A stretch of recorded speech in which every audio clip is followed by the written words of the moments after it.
Oh, all right. Let's see where we're at. Hello. That's barely flickering and registering. Do I have the sound on wrong? And ding goes my phone. Need to give me a second while I pull this up. Don't see that we've got anybody anyways yet, so I am talking to myself at the moment.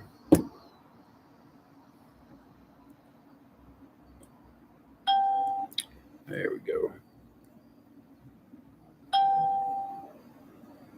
All right. Well, oh my goodness. You hear me? Dang, guys. People are, whoa, 15 people here already? Dang. I know who hits the bell button, the notification. Thank you, notifiers. What's up, guys? It's informal tonight. I wanted to hang out. This is beautiful East Tennessee evening. It is gorgeous. I know it doesn't look beautiful necessarily where you're sitting, but like, it's just absolutely wonderfully gorgeous out here. And no mosquitoes. Hey, cat. Status mushrooms. Well, you're not too far from me then. You are also probably enjoying some East Tennessee or some Tennessee evening. You know what, guys? You're going to give me 1 second. My phone will not stay where I need it to. I need to get something to put it up. Yeah, I bet it is. Give me 1 second.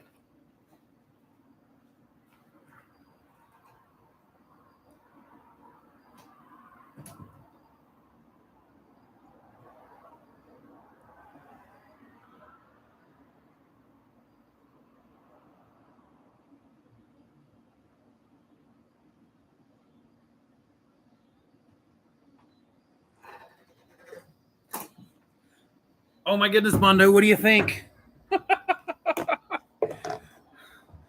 Mondo was just inside, said it was weird that he saw me here on his phone, and he looked up, and there I went, coming inside the door. All right. Well, I have nothing on the agenda tonight. I just thought that it would be a good time to hit up a live stream before I go to the Oklahoma Mushroom Festival, because October is a blur of traveling places, and it's strangely weird. It's like constant lab work, sleeping late, staying up late, traveling, waking up early on odd days, and then going hiking, and then coming back and doing lab work and traveling again. So I am ready to just kind of do some free form talk about whatever you guys want to discuss.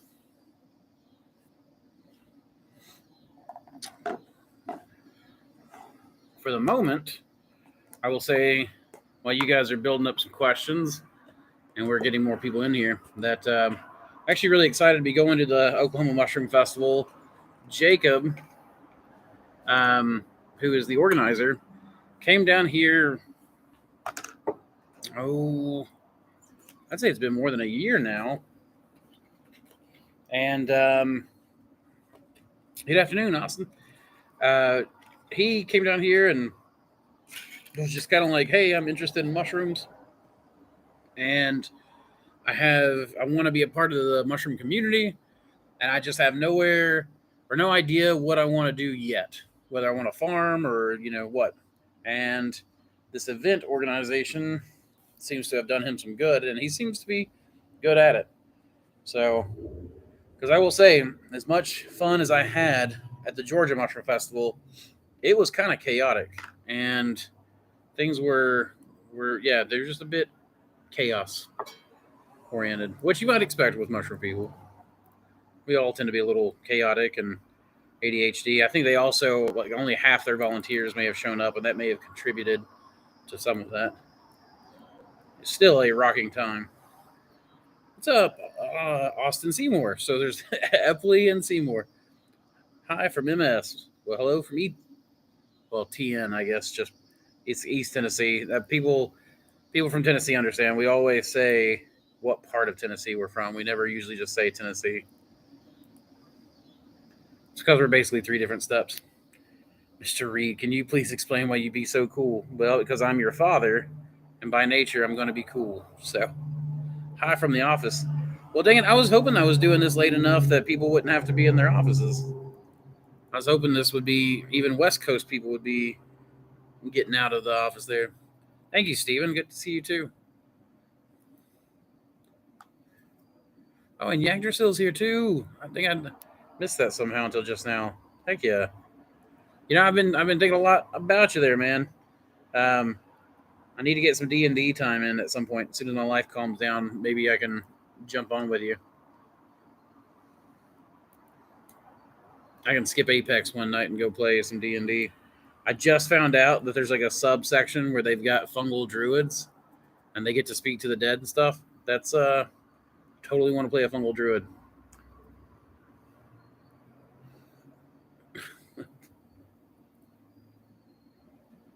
I feel like I'm speaking to the ether. But anyways, I'll be honest. I'm a little nervous about going to the Oklahoma festival. I am not used to going somewhere where I don't have my own ride and stuff. So I'll be kind of Ubering and just winging it, like you city folk typically do, and I'm not used to that. So the good news is there's a lot of people out there. Thankfully, the channel, and I've got cars and stuff that I'm sure people will pick me up.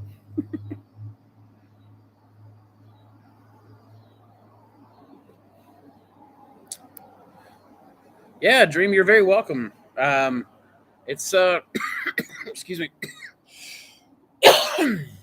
That no prep really it made a lot of.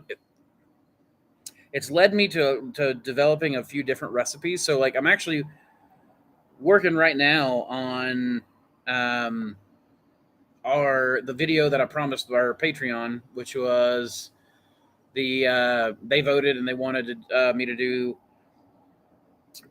strain rescue 911 is what I called it, but basically just a video on different ways that I rescue strains.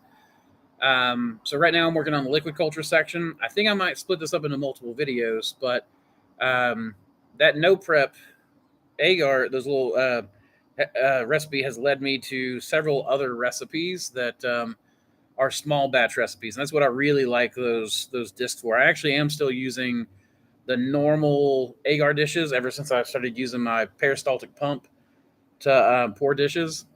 I'll do a video on that too. But the main thing is that these small batch ones allow me to do, water agar in small batches, the wood gar and everything else that I'm working on. Wood gar is something I will be showing you guys in that as well. But see, some nature. Hey, just listening and building my second indoor grow room. Heck yeah! Congratulations. How long does it take for chestnut mushrooms to start growing, and what is the best substrate for them? So far, what I have found is the best substrate for almost everything we're growing is what we're currently using, which is a oak and oat is what I call it, but a hardwood fuel pellet with an oat hull supplement, and it comes out to 65% hardwood fuel pellets, 35% oat hulls, and that is something that I am just, it's blowing my mind how well it works with everything. As far as chestnuts go, it really depends on at what point you're talking about. So from the time of inoculation, I'm expecting to get them somewhere between 6 to 8 weeks. I really like to take the blocks and let them get in the grow room and get really orangey, gooey, just really let them get almost kind of disgusting looking before I fruit them. And that's usually when I feel like chestnuts do the best. I haven't grown chestnuts in a little while now, though. We don't even do that much in oysters. So, we're not messing with restaurants too much anymore, where we're doing almost all of our business online. The grow room now is there for teaching, during mentorships, getting biomass for the breeding stock, and testing out strains. And right now it's got quite a few reishi blocks in it that need to be harvested. And I'm about to plant a lot more reishi. We're doing a lot of polypore test grows. So reishi is something that we're working on a lot. We'll be working on a bunch of hen of the woods, chicken of the woods, and polypores of all types. So, but yeah, that's that's neither here nor there when it comes to the chestnuts. The chestnuts are just, I was just saying that I haven't grown them in a while, but I will say one of the things I learned that really helped them to fruit the best is that, number one, let them get really gooey, orangey. They are in the Fialota genus. So another Fialota is Namiko, Namiko. It depends on where you're from and how you say it. But those absolutely need the orange gel to fruit. If you let the Fialota adiposa get that same orange gel and really develop it strongly, you're going to get better fruits off of it. The second thing to keep in mind on this truck, it's gone. The second thing to remember is we used to take our blocks, and right before we were putting them in the grow room, we would take them out and we would hold a block in each hand, just straight out in front of us, and drop them, pick them up, and then cut them, and then put them on the grow room, or put them on the on the shelf in the grow room. And we found that just dropping them like that, or giving them a good whack with your hand, ended up really triggering fruiting and really giving them good, strong flushes. So, and then when you're in the grow room, I mean, they're slow. It's probably 2 weeks before you're gonna be picking them.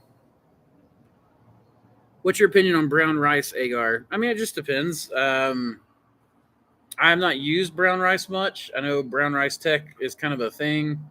I mainly used brown rice really way back in the early days when I made some BRF cakes for some medicinal mushrooms for my headaches.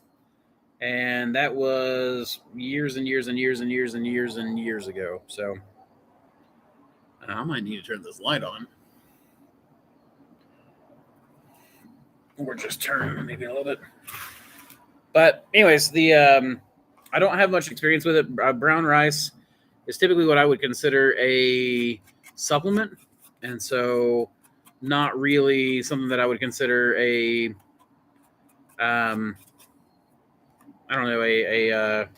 full spectrum substrate. But I think it would work pretty well in agar.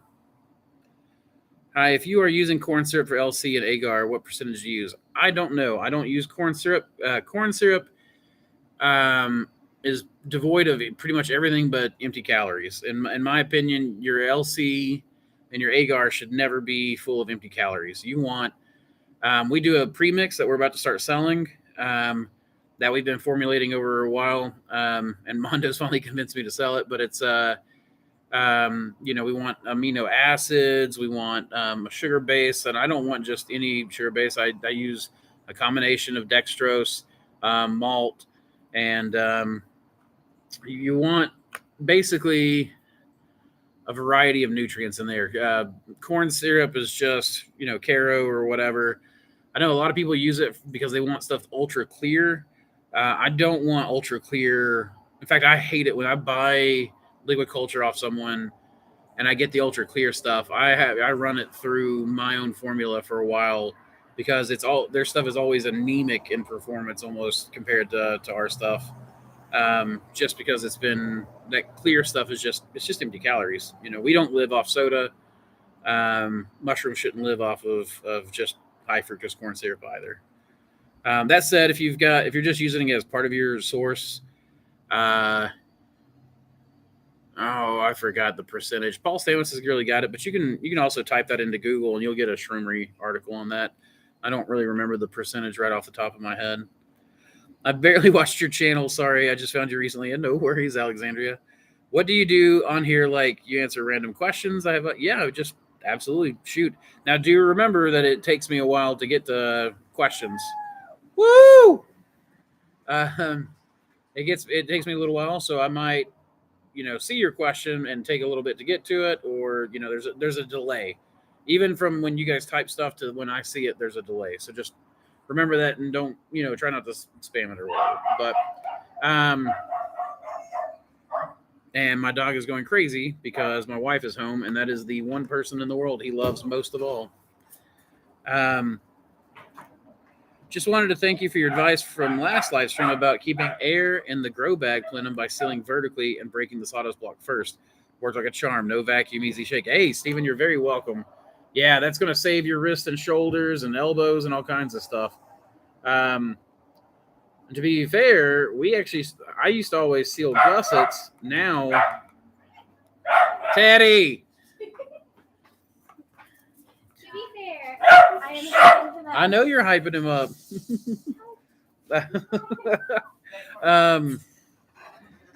Wouldn't be so bad if his bark wasn't so shrill. But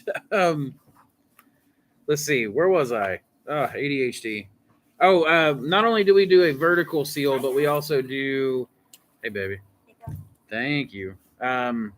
We also do a straight seal now. We used to seal always at the gussets with the gussets folded. We now cook with the gussets folded, and then when we go to seal the bag, we take the gussets and pull them completely straight. Mondo brought that. He used to do that at his op, and then when he came to work for me, he started doing that, and I was like, I don't like that. And then I listened, and I told him, so why do you do that? He told me his reasoning. I went into my lab and started trying it with some grain spawn bags and was like, holy crap, this is so much easier. So I went back to him and I was like, when you first told me that, I didn't like it. But after listening to you, I went and tried it. And after I tried it, I really liked it. So that's what we're going to do from now on. And so it's worked really well. So maybe, if you're not doing the straight seal, you might try that too, because it helps keep air in your bag. Let's see. And gets us a better seal. Like our seals are so much better now. No more issues whatsoever. You ever tried growing lion's mane or oysters on pine pellets? I have. I have a whole video where I talk about the goat mix. And then in the goat mix video, I talk about how that started with pine pellets. Because I actually saw a boost in yield off of pine pellets on some things and then a reduced yield on others. I will tell you that on the Hericiums, it worked pretty okay. It was not my favorite thing ever. But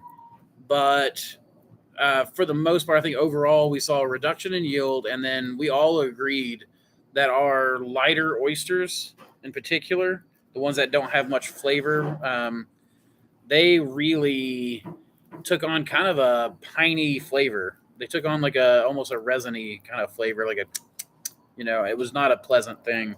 So we stayed away from it. Now, some people want to do it because it's cheaper, but from what I'm hearing, people are saving like 35 cents a bag and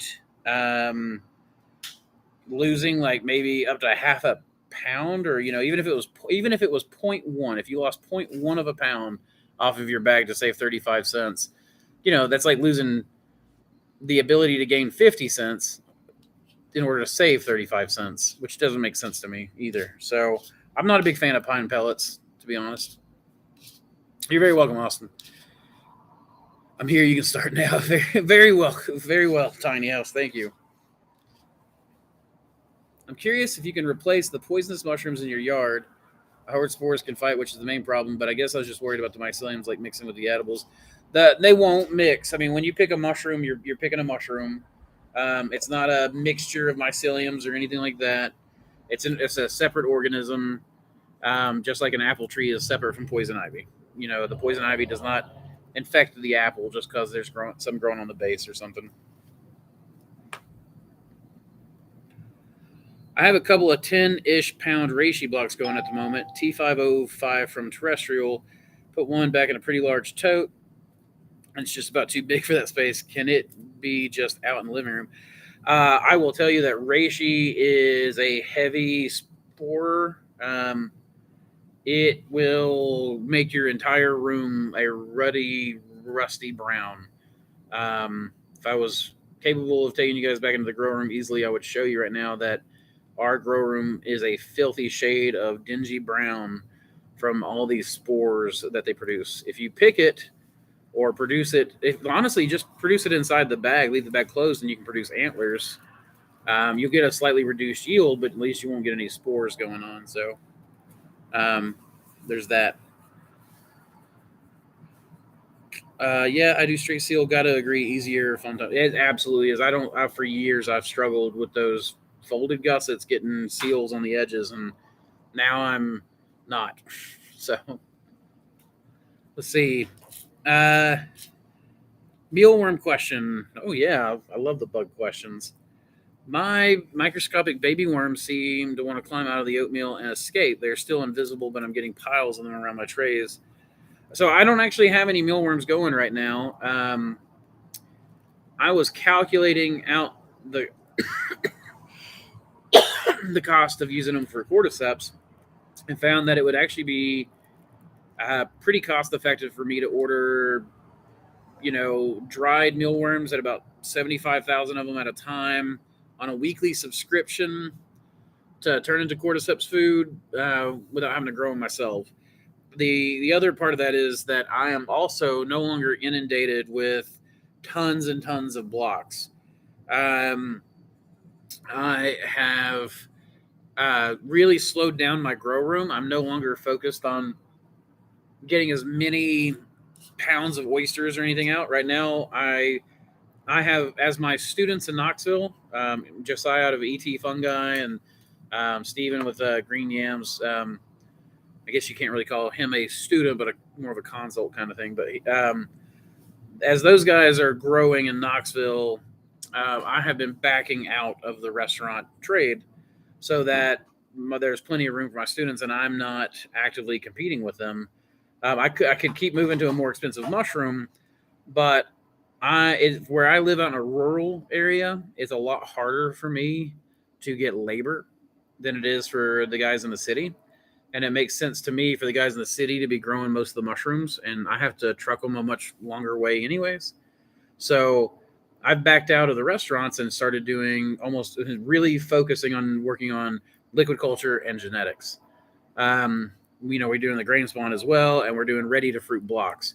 But the grow rooms have slowed down to much slower crops like reishi, turkey tail, bit of lion's mane, and then our oysters for the breeding stock, the breeding program, and testing the wild strains that we're collecting.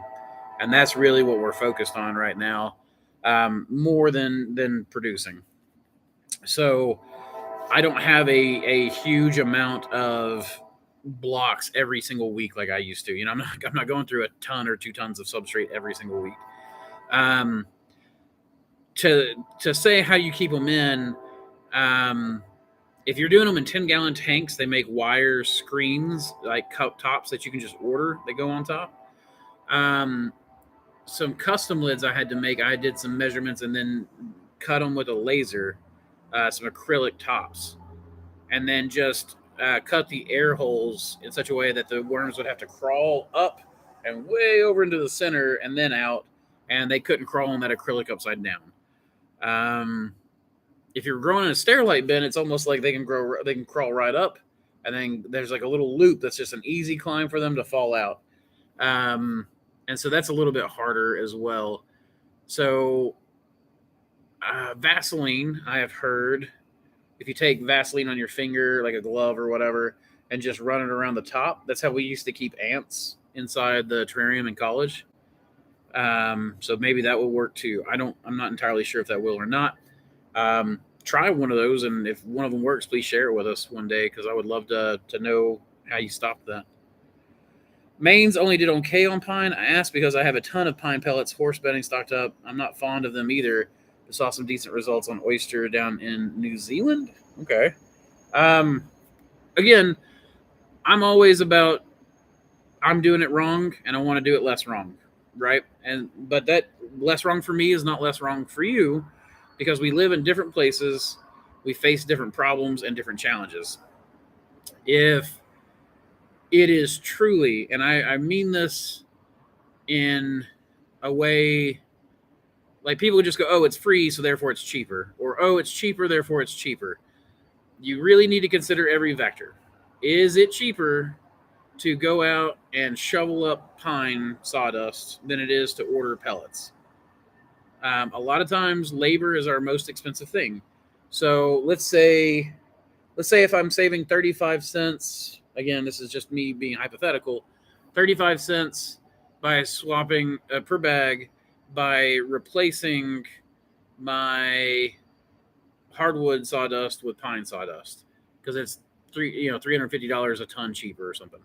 So if I do that and I'm saving 35 cents on materials, but now I've increased my labor cost, I'm paying someone $15 an hour or something like that, $10, even $10 an hour. If I'm paying someone to go shovel something, and again, if you're the one doing the shoveling, you have to wrap your cost of your own labor involved. How much does it cost to replace you on a certain task to know whether or not it's a sustainable thing to do or not? So you really need to sit there and just look at everything, really run the math, and be really truly honest with yourself, because free is never free, and cheap is never cheap. But sometimes it makes sense, and sometimes by sitting down and really doing the math, it'll make sense. So that's really just what I would say. Pine does work. I've grown on it. The Hericium did okay. I don't, it's some of them did okay. Some of them didn't seem to like it. They certainly didn't like the straw. The Hericium absolutely hated the straw. Oysters loved the straw, but it ended up not being worth it to me to carry two different types of substrate. So I just went back to the hardwood, lost a tiny little bit of yield on my oysters, but gained a huge yield on my Hericium and everything else. And now I only have to keep up with one substrate. So, have you worked with Amazon ever? Like Amazon, the big corporation? No, I don't. I've never worked with Amazon.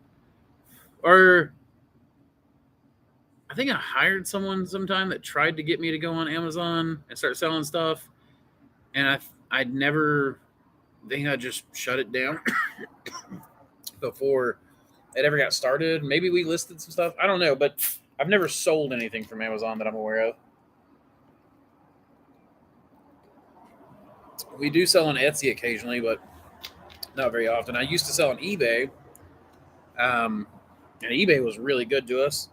But honestly, I just prefer having my own website. It's easier just to tell people to go to mosscreekmushrooms.com. Plus, Samantha's making some really snappy photos right now, like that watercolor photo where she's cutting everything out, and it looks gorgeous. So, always, oh, hey, Mossy, how are you doing? Here from Argentina. Well, hello, Esteban. Do you have any idea of what supplements Agaricus bisporus grain spawn need? Thank you. I don't know of any supplements Agaricus bisporus spawn needs. As far as growing Agaricus, I will be honest, it's probably my weakest mushroom of all. Like I've never, in fact, I grew spawn out of it one time, and it looked so strange to me that I almost threw it out. I love eating Agaricus. I know people get really like superior about stuff, but buttons and portobellos are still some of my favorite mushrooms to eat. They're just so good, and like a stuffed cheese and spinach portobello cap is just still amazing. But I don't know much about growing it. Paul Stamets has some sections on it in the Mushroom Cultivator, which you can get PDFs of pretty easily, and Growing Gourmet and Medicinal Mushrooms, which I think you can get PDFs of, though they are worth buying, and it is worth supporting them for having put that information out so long ago for all of us. But if you can't get it very easily in Argentina, the PDFs might be available to you in an easier way. Always be wary of eating wild or outdoor cultivated if there's any chance a poisonous species is growing in the same proximity as the edibles, including mycelium. Not sure what you mean. As long as the mushroom is of the type that you are harvesting, it should be fine. Again, it's not gonna mix through the mycelium or anything, and the poison's not gonna travel from one to the other. You should be wary as you're picking it because, if there's some jack-o'-lanterns mixed in with some honeys, mixed in with some chanterelles or whatever, and you're not careful and you're not paying attention, and you grab just a handful of mushrooms and you don't individually pick them and you pick a poisonous one, that'll certainly be a problem. The aerated LC on your Instagram killer. Thank you very much, Em. I appreciate that. I'm very proud of that. That ended up being a really cool thing that I was doing. And then we had like my Keystone employees at the time ended up getting really good job offers. So Jackie and Tristan, and I mean they needed to take those jobs because Jack was getting a kid and taking care of his grandmother and a whole bunch of other stuff going on. So he needed that higher pay and benefits. But so I stopped playing with the LC just while I was trying to get stuff going. Plus, I was trying to get my health under control. Much better now, thank you. But as things started stabilizing and Mondo came back to us, Mondo had really taken that aerated LC at his op and really started to kind of work out some of the kinks that I had identified but had not fixed yet.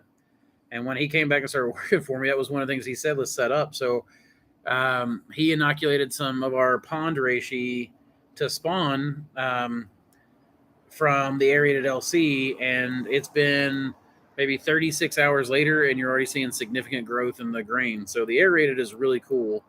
It is definitely something we are teaching in our mentorships from now on. So, in fact, our mentorships are changing pretty drastically as my knowledge of tools and techniques changes. So, but yeah, thank you. I really appreciate that, man. I'm really proud of the stuff that's been getting put out there and being seen.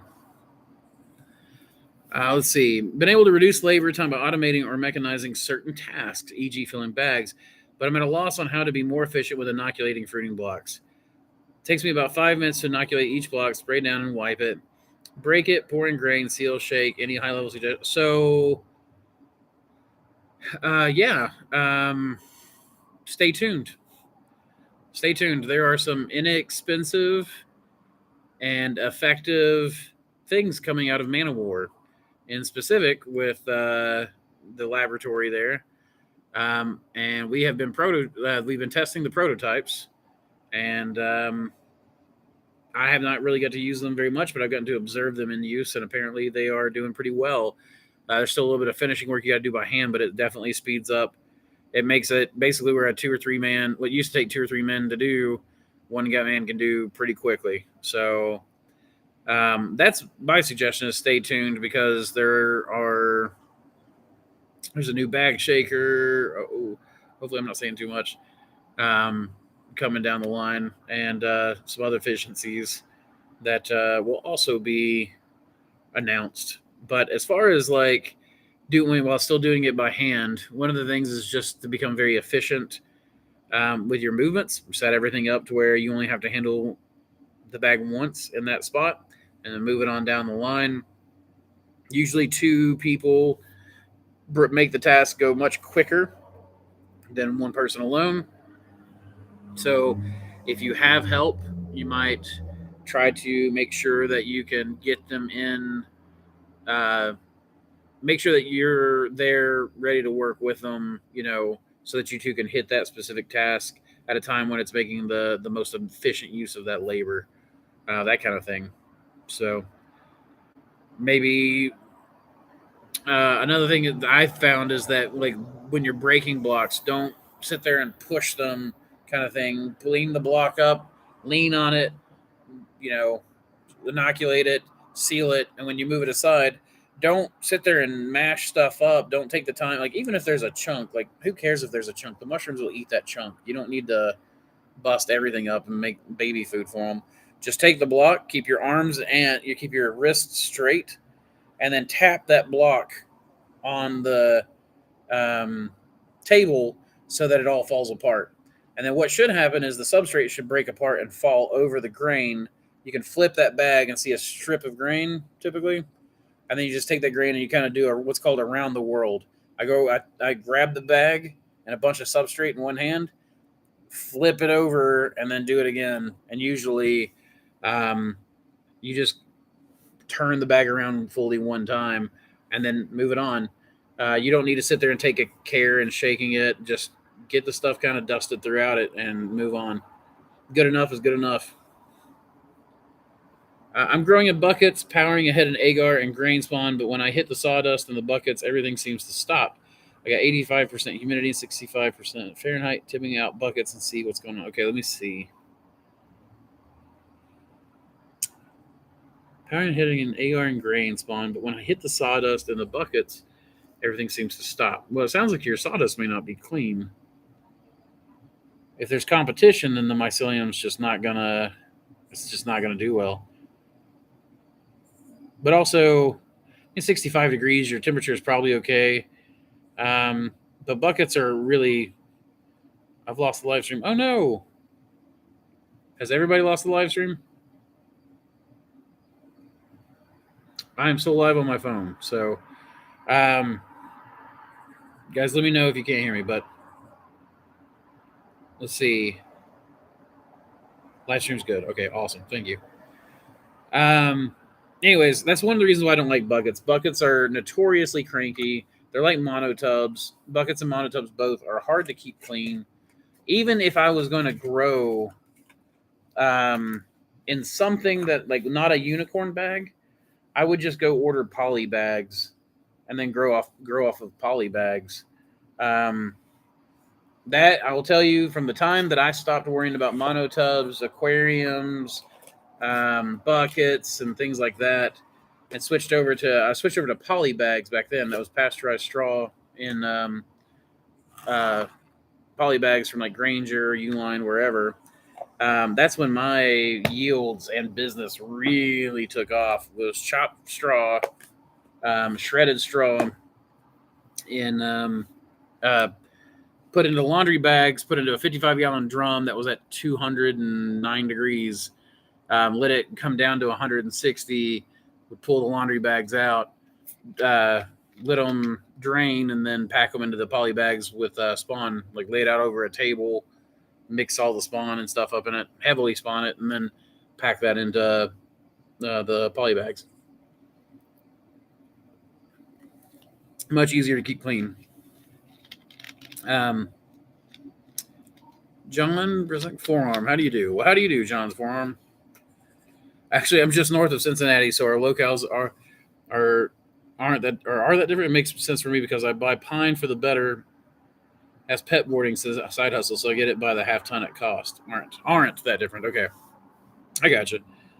I don't even bother with wild. It's not worth the risk to me personally. Farm grown is just as, yeah. I mean, at this point, farm grown is that's actually why I started growing in the first place. I thought I was going to make money as a mushroom hunter. I had romantic notions, and now I am, but only because I'm doing bioprospecting. Because I can find a mostly rotten mushroom in the woods, as long as I can identify it. As long as I can identify it, I can usually clone it from the base or something and have some tissue from it. And then once I get that tissue, I can test it and then release it to you guys. Which, I mean, I have so many wild strains that I need to get listed. We're actually about to open. My plan is to basically go by location, list the type, the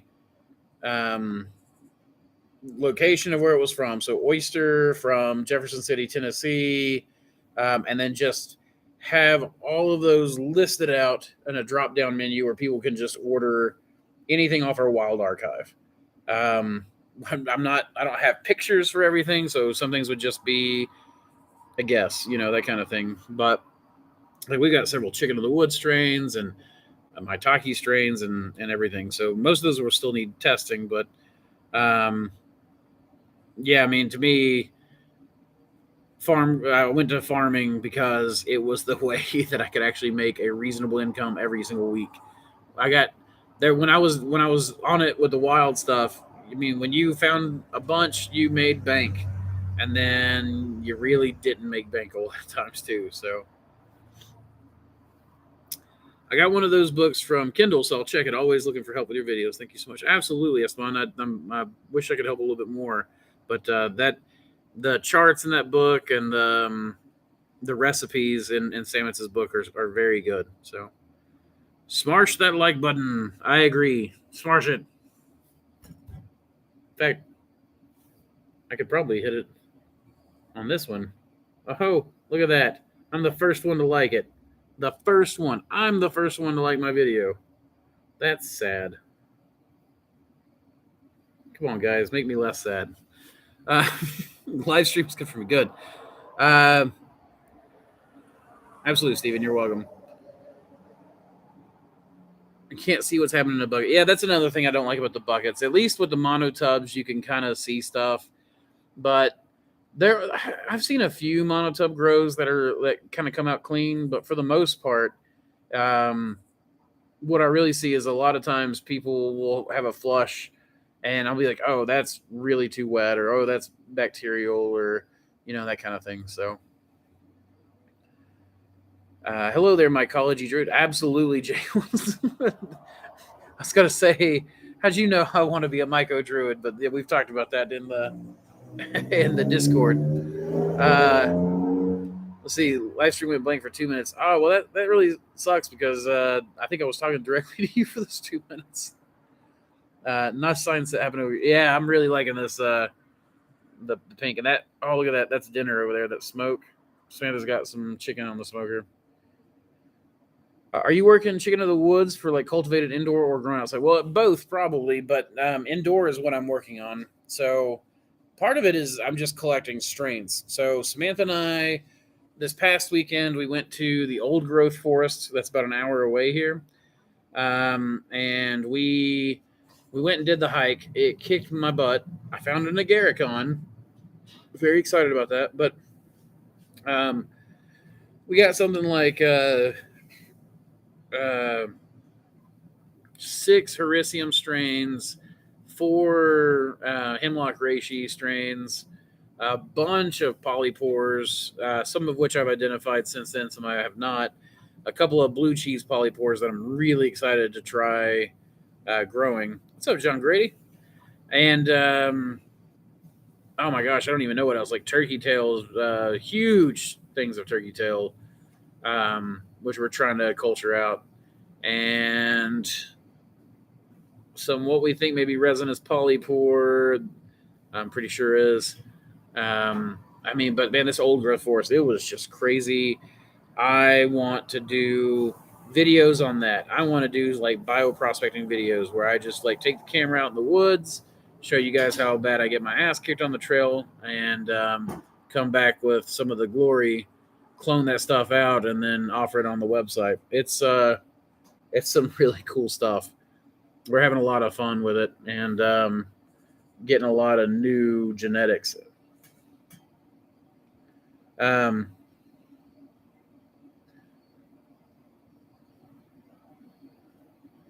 Let's see, 1 second.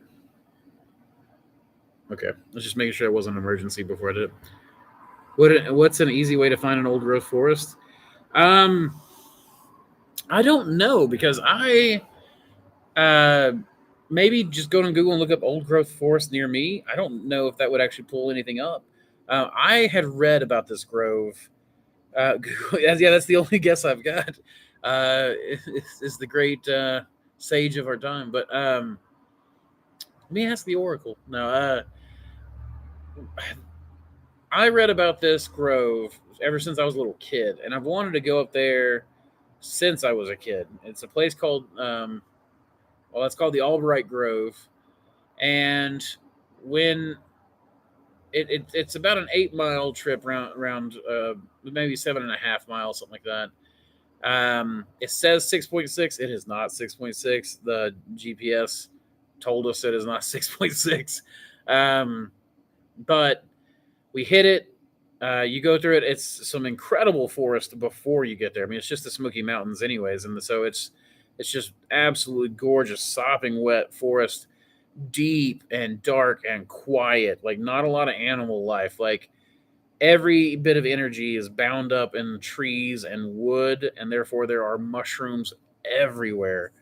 And then you go through this place, and it is just romantic. It was like a fairyland. Like just mushrooms everywhere. There were huge old growth trees that had fallen, and mushrooms covering every square inch of those trees, or moss. But I had read about this place back in the early 1900s. It had tried to been logged like 3 times. One time they built a whole like logging town. They built a railroad up to it, and I think it rained so hard that a mudslide happened and completely washed the place away. There's still like remnants of the train and stuff up there, which you can go see. The next time they tried it, they sold off the rights to log it or something. Like a wildfire happened, and the wildfire happened to go through all of the recently logged land, but it didn't touch the old growth forest. There's a massive tulip poplar up there. We got to go see it. Took 5 of us to get our arms around it. Um, and even then, we were stretching a little bit. And though it has lightning damage in it, so it's not nearly as tall as it should be, but it is big around. And then the hemlocks, just hemlocks everywhere. It this place is, I don't know. I've just always wanted to go up there since I was a little kid.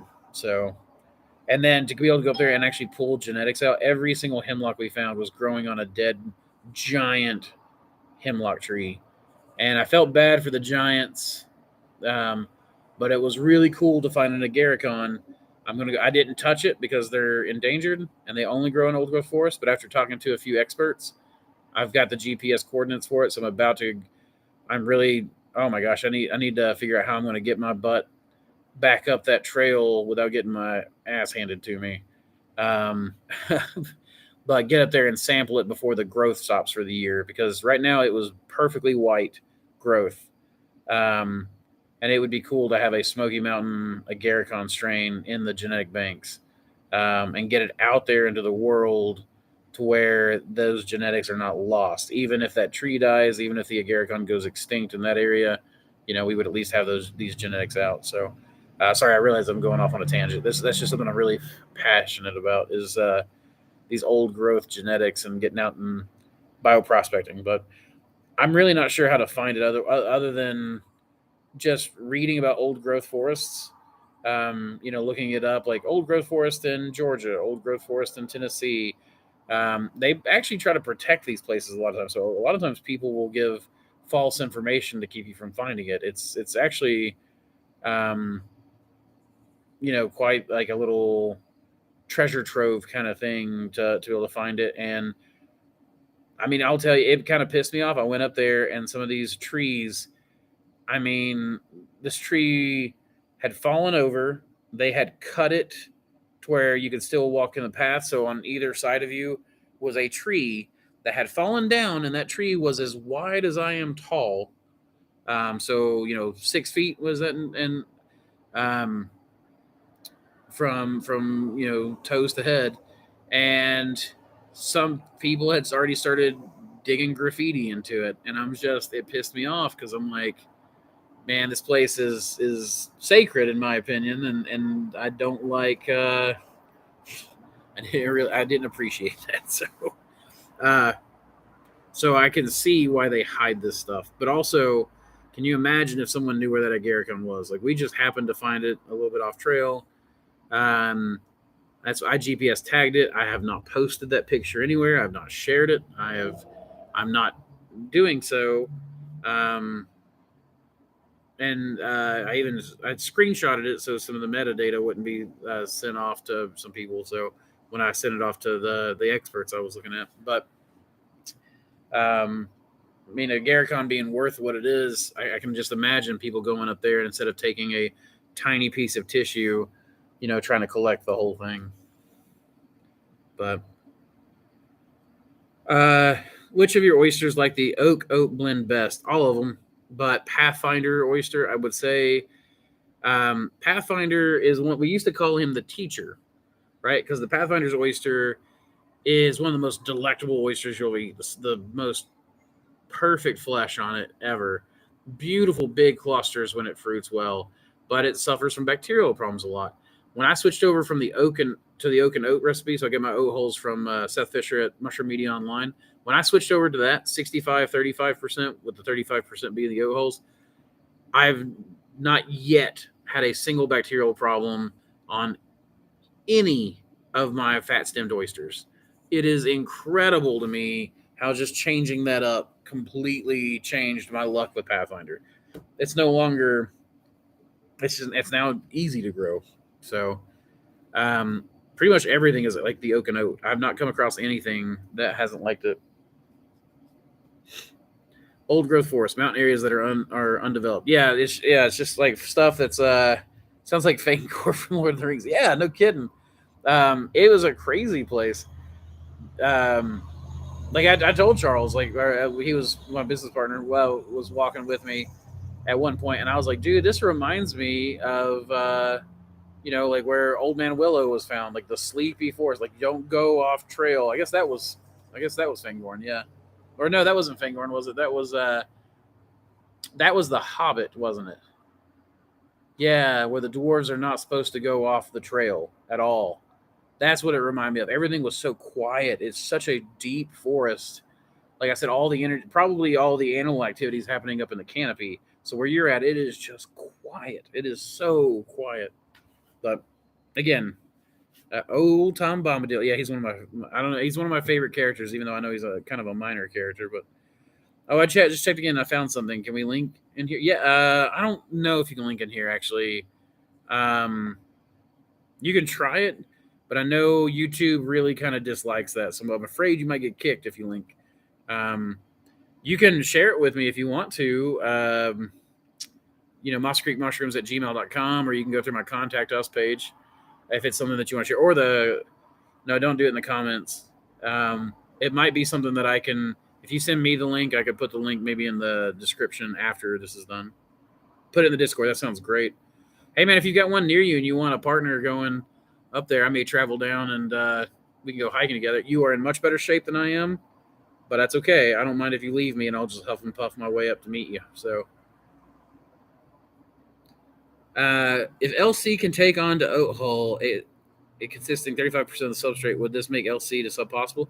Yeah, I mean, LC to sub is possible, and depending on the species and the substrates you're working with, really, it would be straw or pine that takes the liquid culture a little better. These easier to eat substrates, something with less lignin. So hardwood has a lot of lignin, and I feel like the LC may dry out before it ever gets to start really eating it. But I had like certain things like enoki, hericiums, reishi.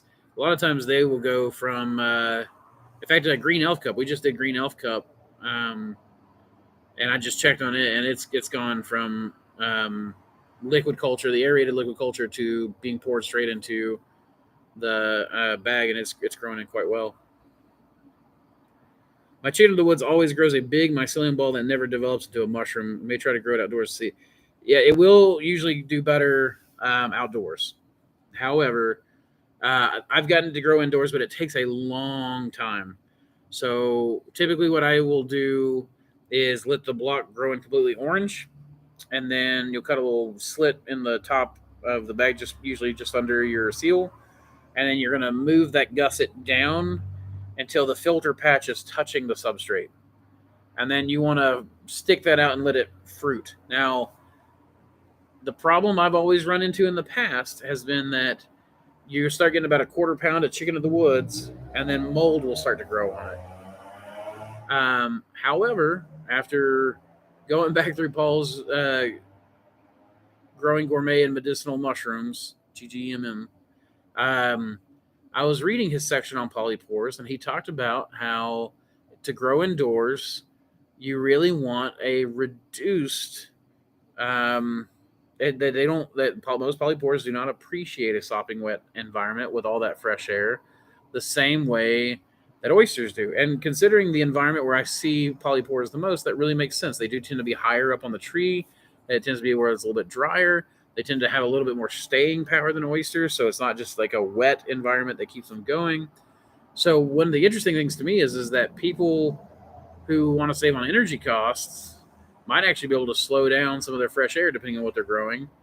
The slower your air flow, the more time your conditioning equipment has to work on it.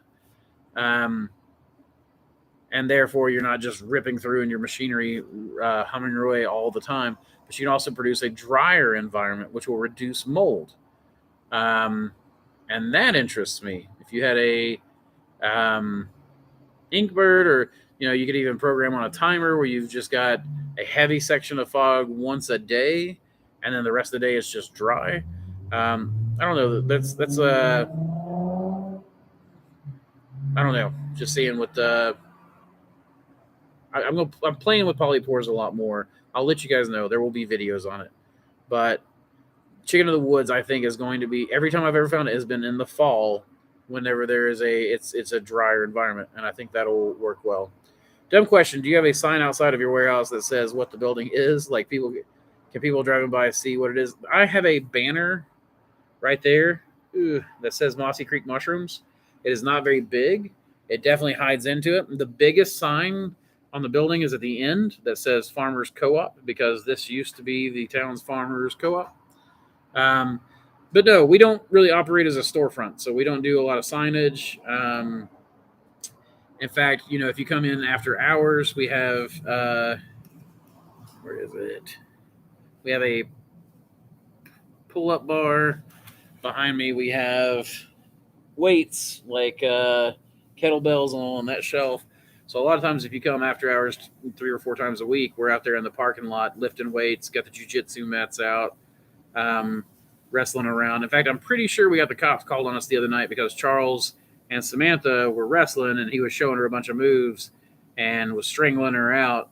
And I'm pretty sure someone driving by called the cops on some guy strangling a lady. So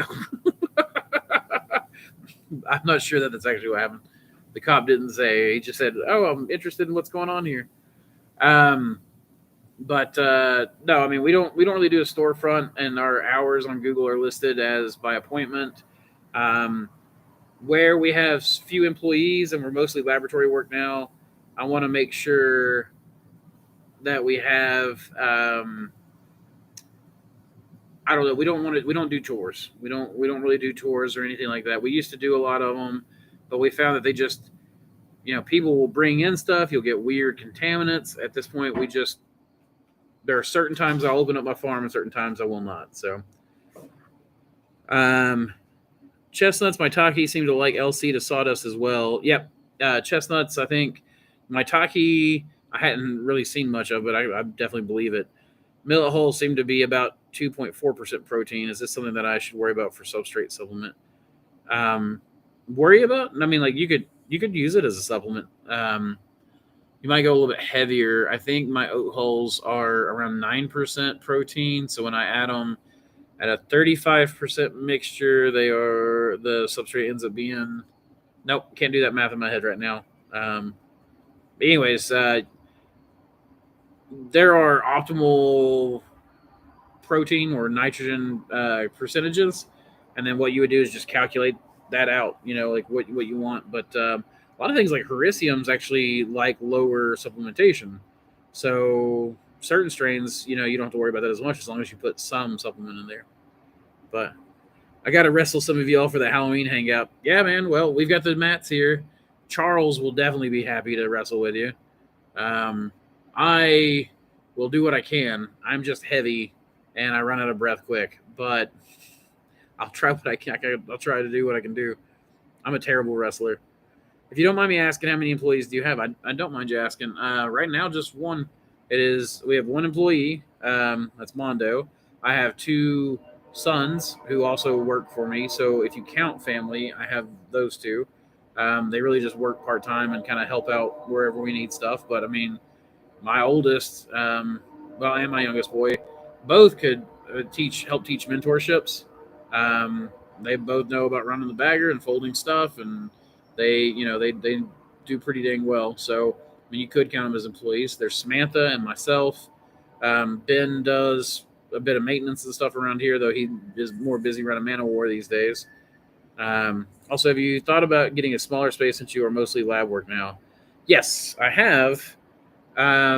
But the real estate here is so cheap to rent, and it gives me the ability to live in a tiny little space at home and have a very large space here with which to work out and garden and store my trailer and truck and have several, a podcast room, experimentation, incubation. Plus, we're also doing you do need to remember that we are still doing ready to fruit blocks. So like we've got an order that's about to ship out in a week or two. I don't have to check on the date for about 500 blocks that are going out ready to fruit. So um, here we get about 6,000 square feet for about $1,400 a month. It's really quite cheap, and so it's the lab. Even with the lab being that case, I could go to a smaller space and pay $700 for lab space. Actually, there's an office right next to my father's office that I've thought about that. But it's just really cost effective. Plus, Ben subleases 2,000 square feet from me for Manowar, so that's quite a bit of the shared space being taken up. It just makes more sense for me to keep it. Plus, we're doing not this coming weekend, but next weekend we're doing our Discord get together, our yearly fall get together. So we're having a bunch of people up, and we're planning on doing I don't know, just all kinds of stuff. Like we're just gonna hang out. We'll talk mushroom stuff. I've got people coming in from Montana and Maine, and I think we even got someone coming from Mexico. So I wouldn't be able to do that with a smaller space. I wouldn't be able to host and then have a lot of people come in. So, is there an online equivalent to the mentorship program? Jake, we can build one out. I do it through consulting. If you want to fly me out to Mongolia, I would totally love to come to Mongolia and do a little mentorship program out there. But but on a more serious note, yeah, for the online stuff, man, what we would just do is do a basically probably break it up in smaller chunks, and break it into smaller chunks, and then just kind of work on it like that. But a consultation would probably do you better, just because you've already got some experience at growing. You probably just need some help with a few things here and there. Had some negative events in my life. Sadly, lost all my mushroom equipment. Oh, I hate to hear that, man. I know a few people that's happened to. Hope to get back into it. It's painful to replace thousands of dollars of equipment. It really, really is. And I've seen people do it, and I've seen people almost have to do it, and it's it really sucks, man. It really does. Thankfully, the community is pretty open, so if you talk to some people, maybe sometimes they'll get you a a payment plan, or a couple of bonuses or something for free to kind of help out. But I know how it goes. I've seen it all too often. I mean, heck, I just recently saw someone have a fire at their op and lose pretty much everything. So it's sad to see that happen. If you send out the time location for the Halloween hangout, yes, location is here. Oh, you mean like the actual start time? We're just allowing people to show up early on Saturday. So people are welcome to come hang out, but we'll be setting up, and then I think we planned on the evening starting about 4:30, 4:30, something like that for the official start. But I mean, we'll have people rolling in probably till late, and then we do have, I think, a few people that are actually going to be stealth camping out in the woods around here and stuff too. But yeah, you can feel free to contact me, Cameron, and we'll get something set up. I'm having difficulties getting restaurants. I keep giving away boxes after boxes to restaurants. Do you have any tips? And they're not calling back, huh? Man, I don't know. I'm really surprised. Of course, I don't know about Mongolian culture. I don't know. To them, are they getting really, really nice mushrooms, and they just seem too expensive to them because they've got cheaper ones they would rather get? Maybe bring this up in the Discord talk on Monday night if you can. If you can manage to make it. If not, just message me. Maybe we can go over some stuff. But if we might be able to shop this out to a few people in the Discord. Okay, thank you, Cameron. Yeah, I appreciate it. But Jake, yeah, it's one of those things that without knowing a little bit more, it's hard for me to give too much advice, because usually my advice is give out some free product and let people contact you about pricing and stuff. But I don't know. Maybe you can tell me. Maybe there's a hang up in Mongolian culture or about mushrooms, or maybe there's one about taking free product, or I don't know. Hold on one second. Collier, close the gate. Last time I was here, you mentioned that you're almost purely e-commerce now. How hard would it be to start out that way, like trying to build a site following without the income from selling locally? So I will tell you that I have seen people do it through some methods. Usually you have to have some place you're selling. So I started off on Facebook, just in the mushroom growing group and some places like that. Mushroom growing does not allow you to just post stuff for sale. At least they didn't. I don't know about now. I have not been in there in some time. But the way I would get around that back in the day was go on to mushroom growing, and let's say I'd post pre-poured, pre-sterilized plates, and I would just show a bunch of stack and be like, man, I'm really pouring today. And people are like, what do you have all those dishes for? And I'd be like, oh, I sell them. And they're like, oh, because if you asked about it, it wasn't considered selling them. Or I would post a picture of one of my new strains and be like, check out this new strain I bred, man. This thing is awesome. And then people would be like, whoa, how do I get that, And I would sell on Facebook that way. But I found that I really didn't like that because you had to keep up a lot with messages and everything else. So that's why I eventually built a website, in part. But also the YouTube channel.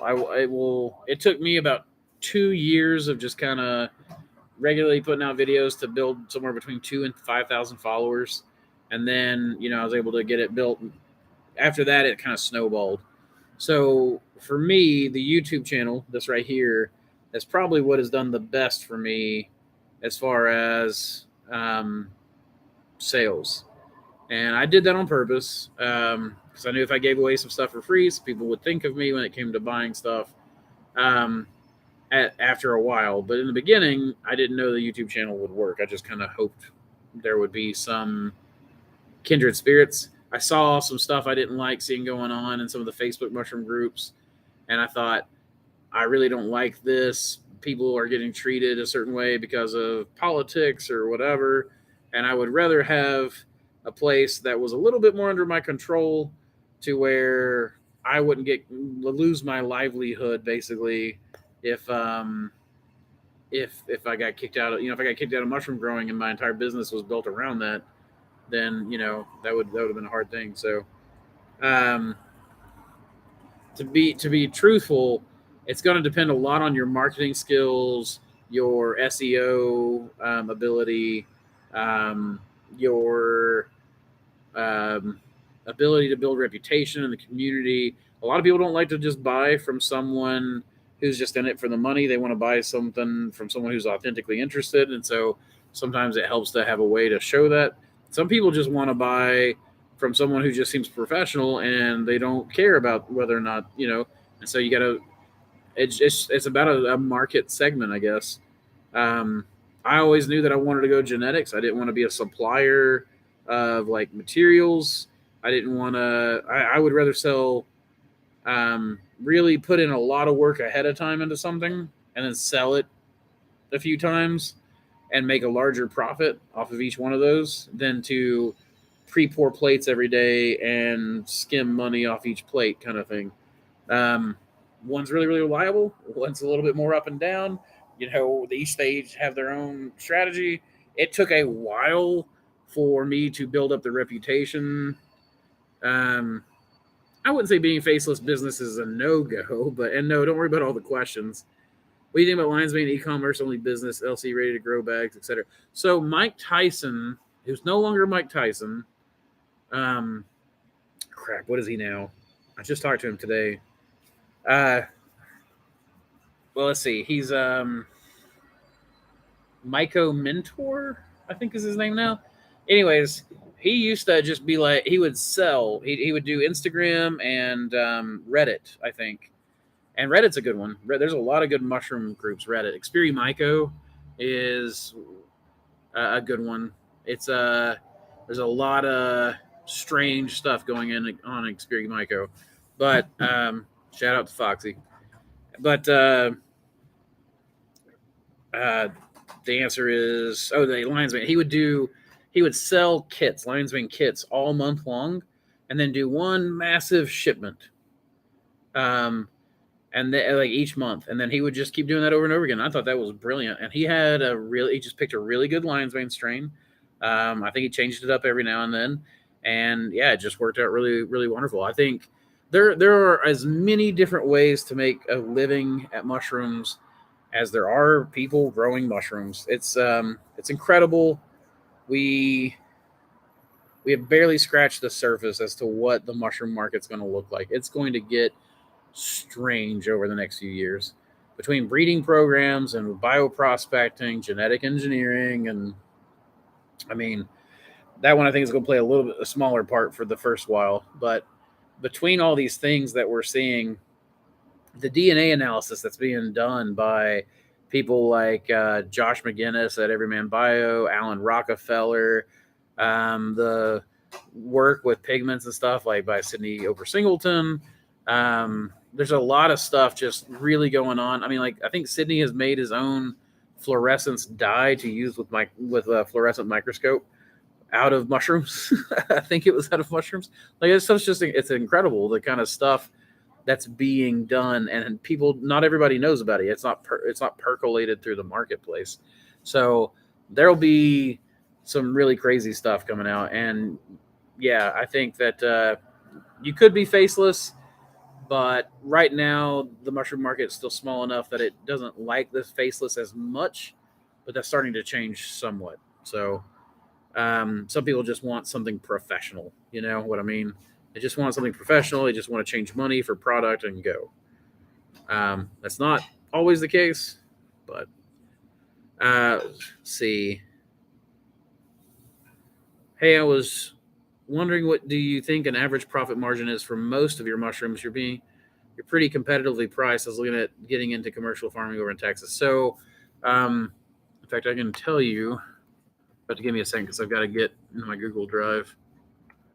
And I have to remember that I spelled my oyster mushroom profits as in PROPHETS because I thought it was funny at the time. And the other day I had a really hard time finding it because I couldn't spell profits. Okay, so at the time of doing this, my total block cost was $3.68. My box, this is how much profit I got off per block. So remember that. So the cost of my block was $3.68. The cost of my box per block came out to 66 cents. Labor for the harvest came out to 38 cents. Total grow room cost that included air conditioning, fans, replacing plastic, cleaning, etc., came out to $1 per block, and delivery came out to $2.93 per block. So that was the next biggest cost compared to my block cost, which included the labor to make the block and the materials. The total cost per block through the grow room mushrooms delivered was $8.65. Next came the revenue. Each block made me about $22.50 in revenue. That was when my mushrooms were at $8 a pound. Last when I was selling them, they were at $9 a pound. So this number has changed. But at $8 a pound, I was making a revenue of $22.50 on average per block. No, wait a minute. I have a notation here. Let's see. Nope, that was revenue per. It says total $13.85. That doesn't make any sense to me. Oh, block cost subtracted from revenue is $13.85 with a margin of 61.56% and a markup of 160%. There. Hope that made sense. I don't have a way to show it to you with things as they are, where I'm using the webcam. But if I was using my studio setup, I would have been able to pull it up for you. So I hope that helps. That's my profit margin was quite large. How many people have you mentored now? I don't actually know the full number. I started mentoring people in 2020. In 2021, we mentored something like 52 people. It was crazy. 2022, we did another 30 or 40. 2020, I don't even know if I kept notes on that. But in 2020, I think I saw people like Mondo. He may have been early 2021. Josiah from ET Fungi. I don't know. I'd say I'm somewhere between 150 to 200 people directly, physically mentored here. So, you guys, sometimes back in the day, we would also allow multiple people to mentor at the same time, to come in and be mentees at the same time. We don't do that anymore. We actually charge a little more, but then people get our full private attention. So, I hope that answers your question, Brian. We're pretty up there. Any experience with tremella? Oh, only just hunting it wild. I like to hunt it wild, both the witch's butter and the witch's jelly. Both I like, and I usually add them to some sort of garlic and onion soup in the wintertime, because that is a great wintertime mushroom to hunt. Work at a lumber mill. Always curious when I see, or when I think I see mycelium in the lumber, or pretty pinks, blues, and green staining thick mycelium. No worries. So, yeah, that's what you're seeing is spalting fungi, and what I would love to do is be able to sample that, like that cork bore that wood, and get a sample of it. See if we can't get it to grow on the dish, because spalting. I love spalting. I've been collecting spalting funguses for a while now. I've got some pinks and yellows and some other stuff that I'm playing with. I need to get them in culture, and in my spalting pack, I've got maybe 13 or 14 more strains to put in that spalting pack. That's a good point. I've pretty much only bought from you all because of your YouTube channel, and you seem like a good person. Well, thank you. I appreciate that. We're good people. I'm just kind of introverted and private, so that part kind of freaks me out. Yeah, so I get it. It's not everyone has to have a public face like this.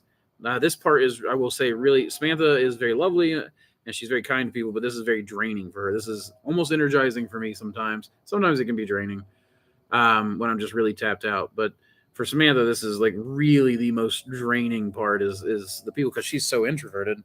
You give her, if she had a cabin out in the middle of the woods and some watercolors and some, some just stuff she could do artistically speaking, she probably wouldn't even miss me for about a week or two. It'd probably be a week or two where she noticed I wasn't there.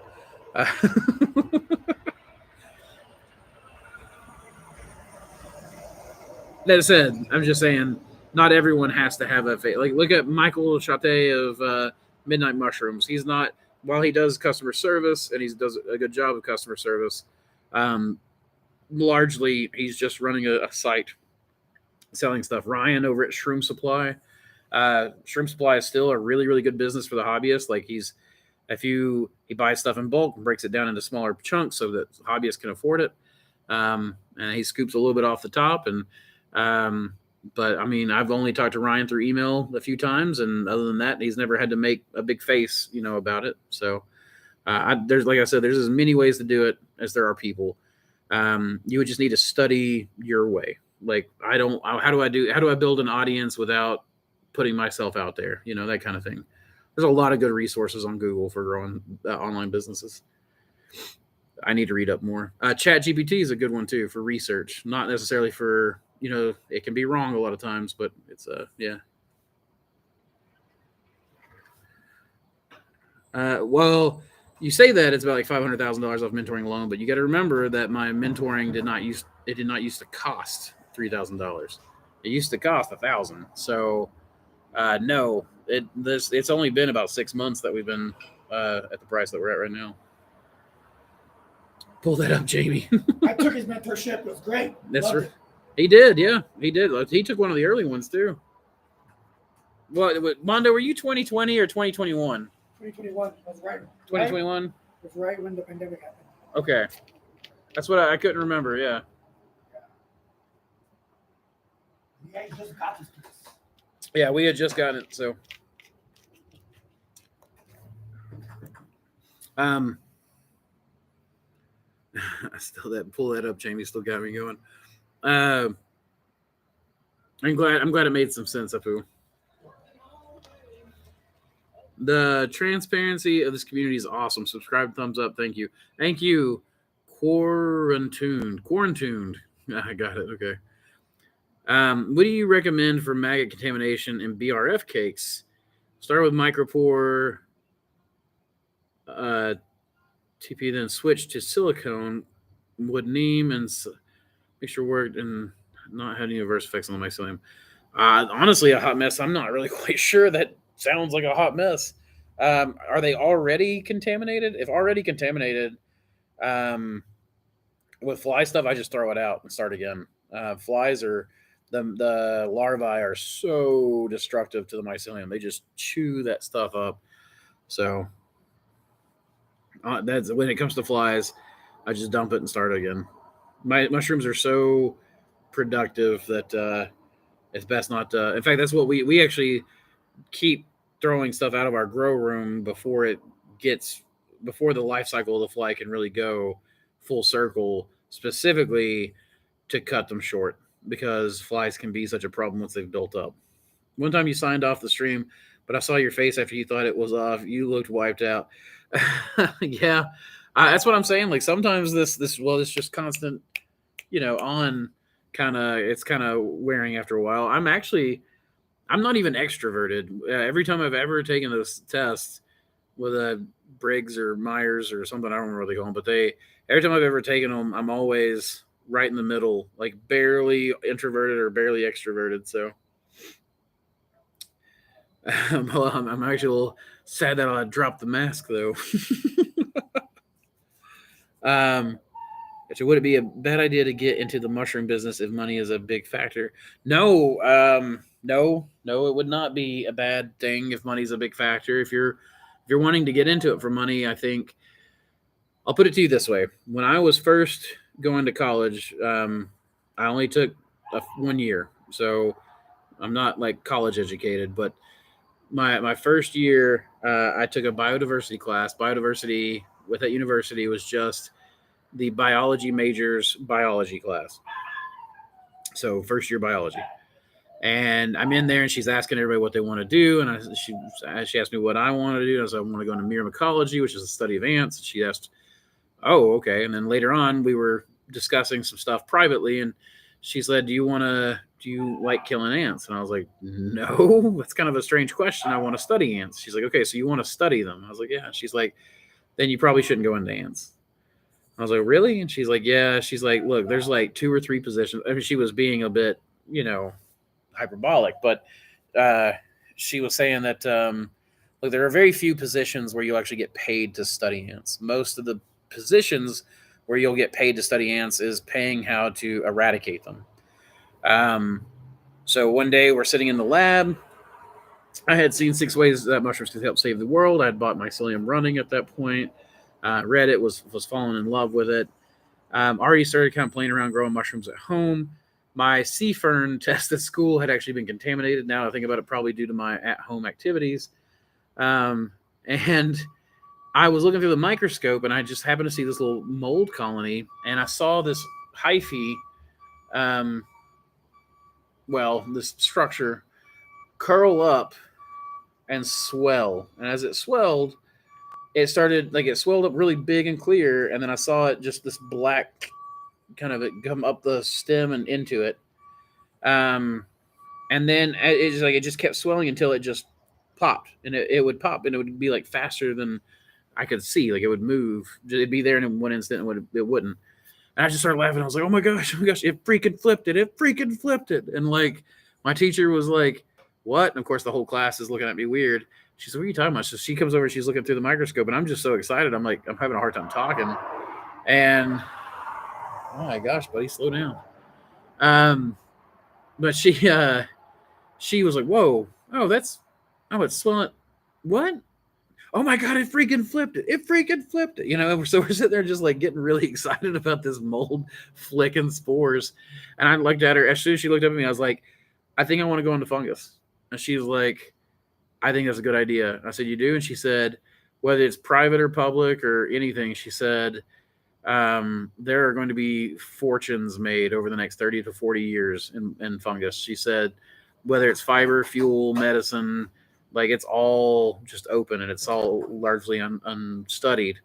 And so I was just like, that kind of solved it for me. And it took years. I mean, I will say it took me years to figure out how to make it profitable, which is why I do the mentorships, because I can shortcut the profitability for people. Most of the people that come take my mentorship are running a profitable farm in about 6 weeks, and usually their farm is larger than, is huge within the next year. But it's there are other mushroom businesses out there. I mean, like, the more farms that get out there, the more supply businesses that are out there that need to be out there. The more people go into market, the more genetics we need. The more, the more the world changes, the more we need to preserve genetics from old growth forests and other places that are in danger of disruption. So, I mean, it's just there's a ton of ways to get into it, and I think that money is not a bad motivator, but it probably shouldn't be the only motivator.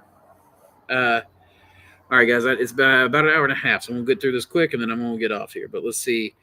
What if any idea if diatomaceous earth would help with the flies? I don't think so, because usually when diatomaceous earth gets wet, it becomes ineffective, and the mushrooms in a BRF cake are going to be moist. And if it's not moist, then you're drying your mycelium out. So I doubt that it's probably going to be very effective for the flies. I found the contamination at the same time I found the mycelium exploded on the opposite side. I've dropped temps down 50. It's a rare strain. Otherwise, I would 86. Okay, so you got a rare strain. And the maggots are already there. If it's so it's a race to see if it'll fruit. If it'll fruit and you can clone it, then that's one thing. But I don't know if it's on a BRF cake. I'm guessing it's not. It's not a wood lover, is my guess. So you could still probably benefit from. There are techniques called water agar, where you basically just make water and agar, and you want distilled water too to keep the nutrients out, and then you can transfer a piece of that BRF cake to the center of the water agar, and then as it grows, searching for more food, it will hopefully outgrow any bacteria, mold, or anything. Worms are not likely to be outgrown, but you can at least observe it and remove any worms that you see in the dish.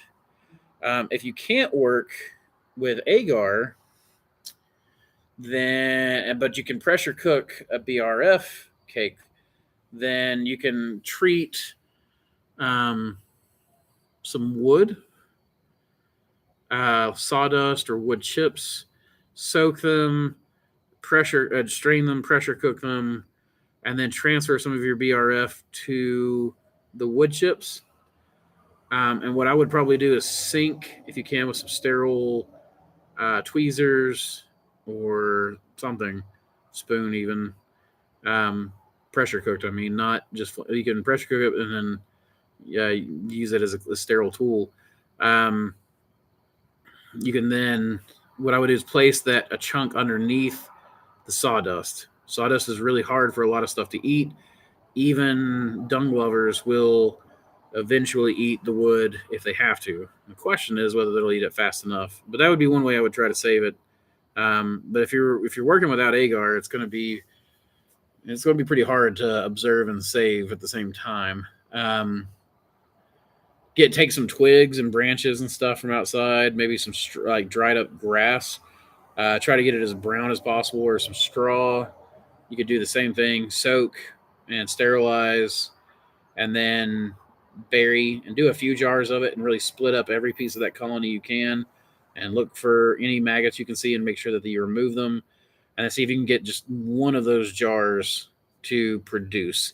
The brown rice is probably feeding those flies. Straw, sawdust, things like that won't feed the flies. They'll still eat the fungus, but if that fungus can just get inside that twig, just get inside a piece of wood chunk, then all of a sudden there won't be fungus there so easily attainable because the fly won't be able to get through the wood to the deeper part to eat it. So that's some way I would try it, a hot mess to figure that out.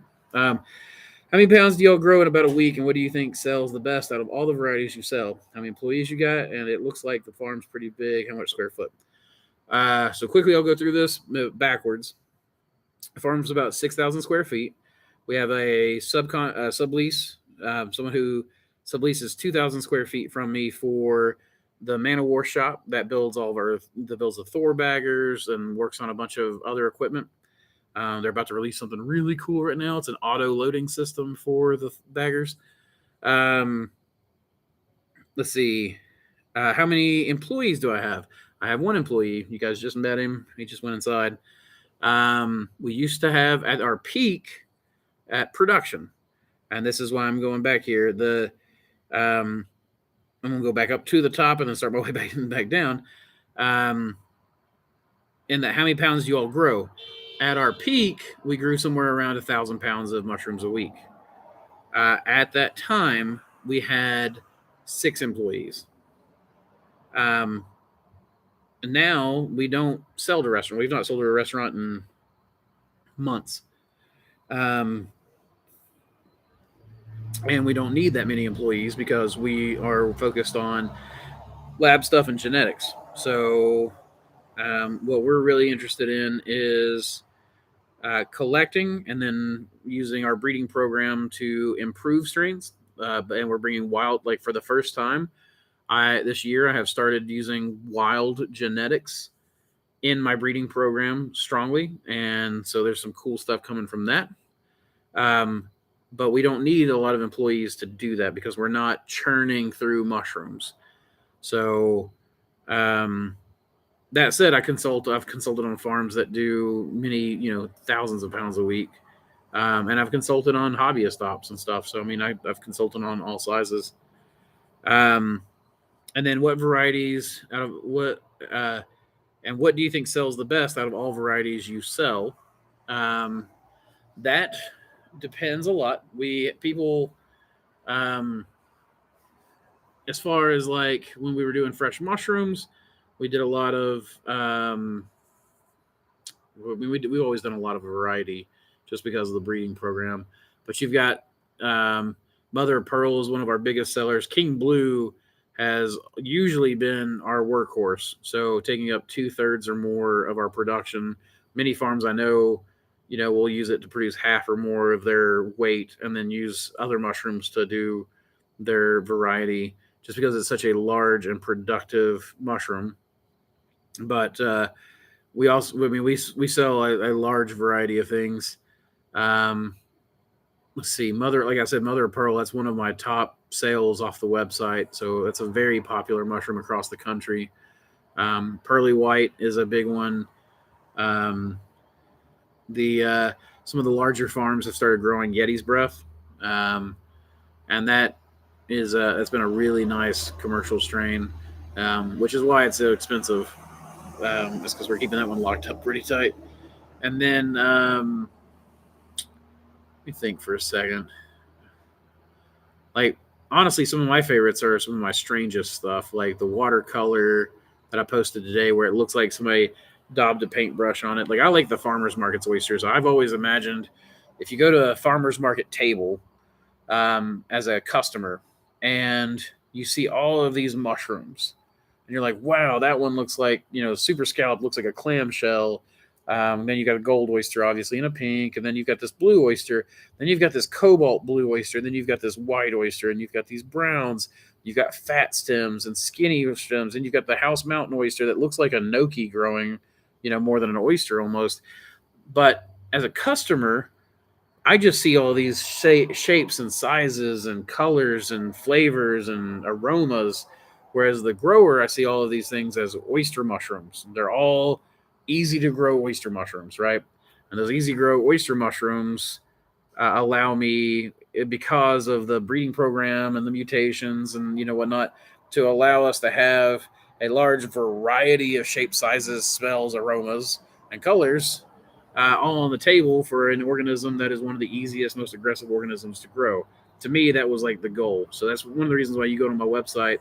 We've not even released everything we've created, but you'll see a lot of shades of blues and whites, and we definitely like the old road oyster is one of my favorites to grow, just because it's one of my favorites to eat, and that's probably one of the most flavorful and aromatic oysters we've got. But it's a nice fat stemmed oyster like the King Blue, though not as heavy. So it makes a really good farmer's market oyster, but not as good of a distributor's oyster. So I hope that answers your question. Appreciate you being open and answering my questions. Have a good night. Yeah, absolutely. Love you, Andrew. Great to see you again. Thanks for doing this stream. Thank you, John. I appreciate it. Love you guys too. Y'all keep spawning culture, and I hope to see you all again soon after the festival. I'll do a video very soon about the Georgia Mushroom Festival, the Oklahoma Mushroom Festival, and our old growth forest trip. But that'll be after life calms down just a little bit. So we have a mentorship next week. So I'll try to squeeze a video out. If not, maybe I'll do another live stream. But I'll see you all. Keep spawning culture. Thanks.